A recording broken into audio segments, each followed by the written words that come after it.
I mean, I've been a politician, I've been a councillor in Burnley for 41 years. And I've always fought for the town of Burnley. And there has been difficulties in the past, many, many difficulties in the past with poverty and things like that.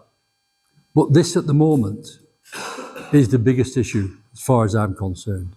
In 2014, I voted in Parliament to recognise Palestine. And there's a flag, photograph of me holding the flag under Big Ben. And I was proud to do that. Proud to do that. That was the right thing to do. And since then, the various governments have gone along, and then the war in Gaza started. I'm a father. I'm a grandfather. I have grandchildren. I can't bear to see children in Gaza in body bags.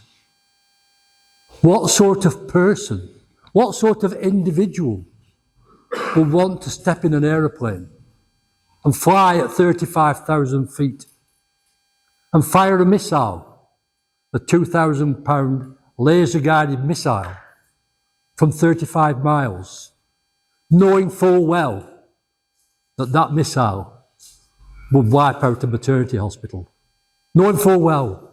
And then they say there were some Hamas fighters underneath. Why did they need to wipe out a maternity hospital and kill those babies? Why? They're supposed to be the strongest army in the Middle East.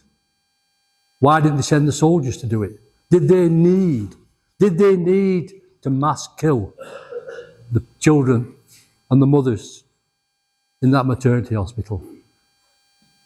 I've been accused of a lot of things during this election by the Labour Party for putting things on Facebook that they found difficult to accept. There's a photograph that I pressed and shared showing a little boy in his dad's arms, covered in blood. I got the Labour Party complained about me to the Liberal Democrats Party to say I was being incendiary. Incendiary. I was winding people up. That is the reality. It's not incendiary. These are facts. These are not fiction. This is not AI. This is a fact that father was carrying a young boy, not much older than that little girl there, in a body bag, dripping in blood. And the Labour Party complained to my party in London to say I was being incendiary. I'm delighted to be incendiary. If I can do things like that to bring to the notice of people like you that I will fight for the town. I will fight in Parliament for the rights of the people in Palestine. I've done that, and B knows that, for a long time. But what's going on at the moment is beyond belief. The whole area is being destroyed. You look at pictures of Palestine 15 years ago with all the blocks of flats and children playing and as happy as they could be in a walled up city. But it's not there no more. It's gone. Why do they need tanks? Why do they need tanks? It's unnecessary to fire tanks at a hospital door. They all know what's behind that door. There are doctors trying to save children's lives, trying to save all the lives. There are babies being born, and as soon as they're born, they're killed, violently killed. Not just ordinarily, violently killed by a tank shell. I can't take that. I'm sorry, guys. I'm a human being. I'm 80 years old. It affects me. And I'm not prepared to sit back and literally say nothing. And if you elect me in Parliament, I will stand there. And if Starmer is the Prime Minister, I ask him to explain why he thought it was a good idea to turn the water taps off into Gaza. Water, God given to us to save our lives. And he thought it was a great idea to turn that tap off so that people would die. What a horrible way to go. And what a horrible man to say a thing like that. Layla Moran our MP, part Palestinian, she sent a video to me, which I think is being circulated. She had 2 elderly relatives in Gaza. They're both dead. One elderly man, her grandfather, died drinking dirty water. It's 2024. Why are people still in the world drinking dirty water? Not because there was no clean water, it was because there was no, the invading army didn't allow them to have clean water.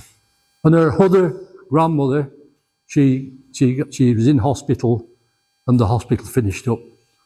Once a £2,000 laser-guided missile had gone right through the middle of it, she finished up in bits in a body bag. Ladies and gentlemen, I can assure you, if you elect me, I will fight in Parliament. I will call these people out to explain their actions so that I can understand what they've said and you can understand what they have to be called out for what they're doing. They cannot get away with it any longer. And only yesterday, the next target is the Bengali community. What on earth have the Bengali community, the Bangladesh community, what on earth have they done for the wrath of Keir Starmer to say they've got to go home? Any Bangladeshis coming to this country, you're going to turn them around and go home. Who's next? Who will be the next under Keir Starmer's eye to turn them round and send them home? This is outrageous. This guy must not win. This guy must not be put in power. But I worry that he will be. But I can assure you, here and now, I will hold him to account for everything he's done. Not now, but in the past. So I ask you, do what the gentleman says. Next Thursday, you guys, and many more, can take a step to deciding what, to getting revenge, if you want to put it like that, on Keir Starmer for what he's proposing to do to the people, the poor people, the starving people in Gaza. Please do it. Thank you.